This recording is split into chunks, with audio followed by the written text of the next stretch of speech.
Right, guys and girls, some of you might remember a couple of weeks back I done a wee video and I mentioned that I was going to be starting to buy some Copart buys again and things like that. Damaged repairable cars, just to try and make an extra crust really, and it makes good content for you guys, so it's not all just cleaning stuff. So I've been on the lookout for something sort of damaged repairable that would look good on the channel, I think, and offer a wee bit of an insight into what goes on when you're buying a salvage car. So basically, cruising Copart, and if you remember when I used to do it a couple of years back, I'd always just buy 500 quid cars. Now they were easy, you could buy a £500 car off of Copart, sometimes it'd be 200 quid hammer price, and then you've got your fees and your delivery and stuff like that, so it ends up being £400 or £500. And you could actually, a few years ago, you could actually get some good wee runners for that price. I had a cracking few wee cars actually. Astra SRI, had a wee blue Focus, they've all been done on the channel. But nowadays it's a bit different. One, the fees are a lot more expensive. Also, the minimum bid's gone up quite a bit. The minimum bid used to be like 100 quid or something like that. But now I think it's 225. So straight away the price is up. The fees I think are 200 odd quid, and then your delivery. Before you know it, you're up to 700 quid.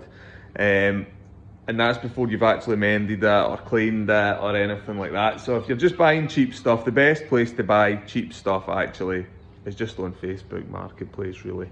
The problem with that is everybody's on Facebook Marketplace trying to make 100 or 200 quid off of cheap cars now, and it's just buying them at auction at that price, just the value is not there. So you have to spend a wee bit more.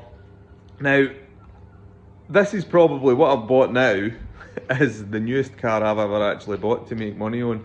It's a 16 plate and it's a wee Italian model, and I'm just waiting on it getting delivered off of Copart this morning. You probably noticed the tired eyes actually. It is 7:30 in the morning at the moment. And I'm just waiting on it coming. When you get a car delivered for Copart, if you buy for your local branch, they offer delivery, and it's usually cheaper than getting it a third party to deliver it. If you're buying for a far away branch, it's always cheaper to get a third party to pick it up and bring it back. But if it's your local branch, they do offer delivery fairly cheap. So this time Copart's actually delivering it because it's coming for the local branch Chester, which is still an hour and odd's drive away, and I haven't actually seen the car yet. Reason being that if I was to go and view it, it's an hour's drive there, an hour's drive back, and then when you get there, you've got to book in and you've got to wait because they've got to escort you in. You can't just go into their yard and stuff. So anyway, I'm waiting on it coming, and I'll update you in a minute when the guy comes. So hold on, just right. It's a little bit later now because absolutely the heavens opened and it started pouring down just after this car was delivered. But I'm pleased to say that the car did drive off the guy's truck, which is always good because sometimes they're described as running and driving and they literally start up, splutter a few feet and then that's it. But this one does run and drive, but it has been smashed at the front, so let's have a look at it and let's see what it is. Right, here it is. It's a 2016, it's a Mito Alfa Romeo collection basically. And what it was it was a kind of, I think it was like an end of run sort of model, so it's pretty much fully loaded. It's a cool wee car actually, but we'll have a look at the damage first. So it's been walloped on the front. Now basically it is a Cat N, which means there's no structural damage. It's been assessed and there's been no structural damage, and I've actually had a look and the chassis legs and everything are all straight. I can't get the bonnet open just yet, but for what I can see down there, there's nothing too deep. In fact, it's not even gone as far as breaking the water bottle down here, so that's good. So on the surface of it, it looks like the bumper is needing changed, the wing is needing changed. This here is actually just, I think somebody's pulled that off. It's not actually broken, that, it's like a clip or something that's needing put onto it. But there's nothing actually looks broken, so I'll need to have a look at that. I don't know if that's been knocked off in the Copart place, but unfortunately it was flapping about in the window when the guy pulled up in his truck and it scratched all the doors, so hopefully we can polish that out. So anyway, it needs a wing. front bumper. The grills on the bumper are all busted down the below. Headlight obviously needs a headlight. The bonnet will repair. It's just creased right on the edge there. It's just glanced the bonnet. So that'll need looked at, and it'll need sort of realigned again. The hinges, whenever a bonnet gets pushed there, it always sort of tweaks the hinges. But I don't think it's that bad that there should be enough adjustment on the hinges to sort of compensate for that. But also inside, I mean, it's absolutely disgusting in here. I mean, I don't know who's... I just look at those seats, those are absolutely filthy. I mean, it's a top of the range wee car, this. It's got the half leather interior, sort of faux leather or whatever you call it. It's got the sat nav, it's got the 6-speed gearbox. I don't know what this does here. But you just know it's been a girl's car. It's definitely had a dog in it. It's absolutely grim. And this is one of the things that actually attracted me to this car. You see, all this sort of dirt and stuff like that. I mean, just look at the colour of the seats. They're filthy, aren't they? And the carpets are filthy. All this sort of dirt puts a lot of people off. Just look down there. Yeah, that's absolutely horrible, isn't it? As I say, it puts a lot of people off that, but it doesn't put me off at all, actually. In fact, it helps me, really. It just sort of... It's not focusing in down there, there you go. Just brings the price down a wee bit as far as I'm concerned, so always a winner. In the door edges and stuff, you can just tell that the thing's never had... I don't think it's ever had a proper wash in its 6 years, so I don't... Paintwork on it, and look, even along the doors and stuff, they're just thick with makeup. Just absolutely grim. Now, being the collection, it gets sort of better wheels, and it's got this sort of satin chrome on it, also different colour wing mirrors. It gets quite a good sort of spec, actually. All the sort of, yeah, the brushed chrome stuff, the different back bumper on the collection as well. But also, because it's a 16 plate, it gets the twin air engine, which is basically a little 2-cylinder engine. So really unusual. It's a 2-cylinder engine that's turbocharged, and it's only a 900cc, but it's got 110 horsepower or something like that, so it must get up the road pretty well. Anyway, this is what I've bought. Next job is to open the bonnet. So we'll get the bonnet open on it, and we'll have a look, make a list of things that I think we need, and then in the next video we'll start stripping it down. But first of all, we'll see what we think we need. Let's get the bonnet off of it, shall we? Or the bonnet open at least. Have a look.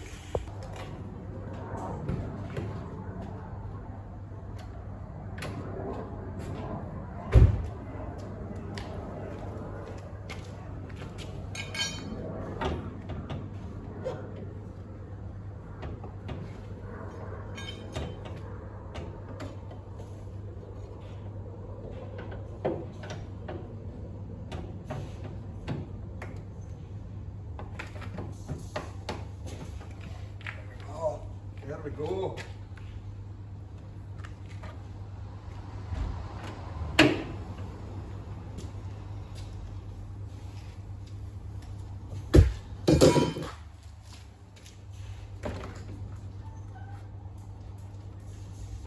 So this is what we got. The bonnet, the reason the bonnet wasn't open is because the bonnet, the bumper's jammed. This thing here can't turn. It's actually, you can see it's hitting this. So once this comes off, the bonnet will be able to open as normal. So that's good. This bit here, this plastic sort of slam panel thing, I actually I thought that would be broken. But it appears to just be this. There's a wee flitch here that unbolts a wee metal thing on the wing, and that's basically holding this bit of plastic sort of too far in. But it's not actually broken, the plastic, it's just stretched it a wee bit there. But that, once I take that bolt out, a wee bit of heat, that bit of plastic will be absolutely fine. So that's good. What else is damaged down here? So fog light, straight away, the fog light on the bumper is shot. The crash bar as you would expect, the crash bar's done its job and absorbed the impact. The chassis leg here is still nice and straight, which is good. So that is good because it's non-structural, so it means they were right on putting that marker on it. This is the V-twin air turbocharged engine. Quite an unusual looking wee thing in it. Little turbocharger down there. Does this come off? No, just bolted on there. Absolutely filthy in the engine bay. But aye, so far so good. Looks like pretty much superficial damage. Wing, bumper, repair the bonnet, put a headlight on it. We need to get all the stuff that go with the bumper. I'm hoping that if we can get a bumper in the right colour. The wings are easy to get in colour actually, I had a wee look on eBay. The bumper's the hard thing, as you would expect, because bumpers just take a beating, don't they? But I'm trying to get a bumper with all the parts on it, because if I can get a complete bumper, it's a lot cheaper than buying a bumper and then buying the grills and then buying the fog lights and then buying all the wee, look, even the wee brackets that come with them, they all add up, sort of thing. This is basically just held on by tie straps. In fact, so we'll get them off and see if we get a proper look with the bumper off.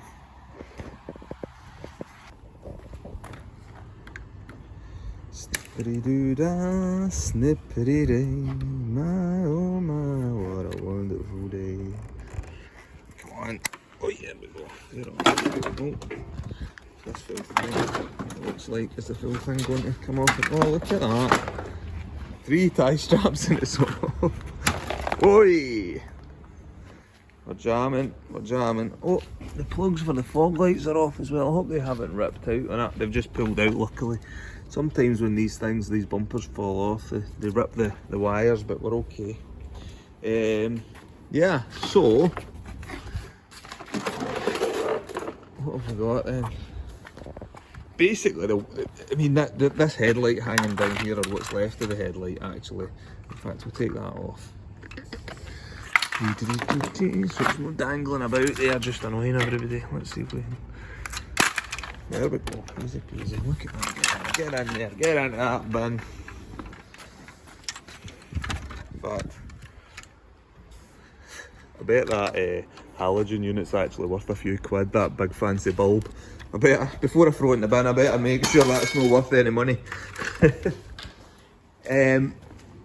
So that's good, look at this. So basically, crash bar has done its job, as we said. Everything looks pretty straightforward in here. Take this flitch off, replace that, straighten this up, put a headlight on it. God, there's a day's work in this tops. What's this wee thing here? Ah, there it is. Whatever this bit is here. I don't know what you would call that. That's broken. Is that part of the bumper? No, it's not part of the bumper, it's separate. So we'll need to get one of those. So the bumper with this, whatever this bit is here, I don't know what you would call that. So we need one of those. Pretty straightforward though, I mean everything's, as I say, it's not even hit the, that's the back of the headlight. It's not even hit the water bottle, look at that. Now, the best thing about this particular car was the price. As I say, I was attracted to it because it was dirty inside, and I know that when they're dirty like that, they always go for a few £100 cheaper. They just do, because it puts people off. It doesn't put me off, because it doesn't cost me nothing to fix it, to clean it. So what I did was I looked at what they were selling for. Now, a non-damaged car, 2016 Coliseon, with this engine, and non-damaged ones are going for, they start about £7,000 and then they go up for there, right up to about £10,000 in your premium dealerships. It's done 50,000 miles, so it's not, I wouldn't say it's low mileage for a 16 plate car, but it's not high mileage, it's just average miles. It's done 8,000 miles a year pretty much, hasn't it? So that is average miles. So for this car, bearing in mind that, let's say the average price is £7,500, £8,000, I put a bid in, a maximum bid of £2,000. Now remember, there's fees on top of that, right? I won it for £1,600 was what I won it for. Now there was a reserve on it, and the insurance company actually came back and said, no, we're not taking that lower price. They wanted 2,700 for that. For it, but by the time you paid fees and stuff, you're over £3,000, and then you've got to repair it. It'd be £4,000, and it wasn't worth it. And I just went back to them and says, no, I don't want to pay that much. They then came back at £2,300, and I just totally ignored it. And I thought, nah, I'm not going to get that. Anyway, Monday, beginning of the week, I opened up my emails, and it says you need to pay for this car. They'd actually accepted the offer at 1,600 quid.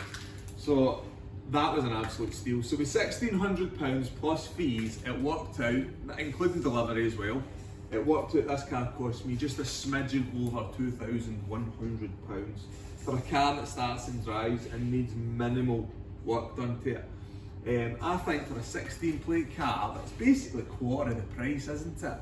Alright, I'm probably going to have to spend 500 quid on parts really. As I say, the bumper, I'll try and get a complete bumper, because rather than trying to buy all the grills and everything separately, that can work out quite expensive doing it separately. So I'll try and get a second hand bumper complete with all the grills and the fog lights and stuff already in it. The headlights, let's say for instance 100 quid for a headlight, 100 quid for a wing in colour, and then we'll try and get a bonnet as well. The bonnet will repair if need be though, so I'm not too bothered about that. Crash bar, I'm going to assume, say it's the same as a Fiat 500 one. Fiat 500 crash bars are about 40 quid or something like that. Now it's not the same crash bar, it's bigger, but I'm going to imagine it's about the same price. So let's say 40 quid for a crash bar. This lower one actually, that'll be bent up. That's just a bumper support, that. It's not really doing anything.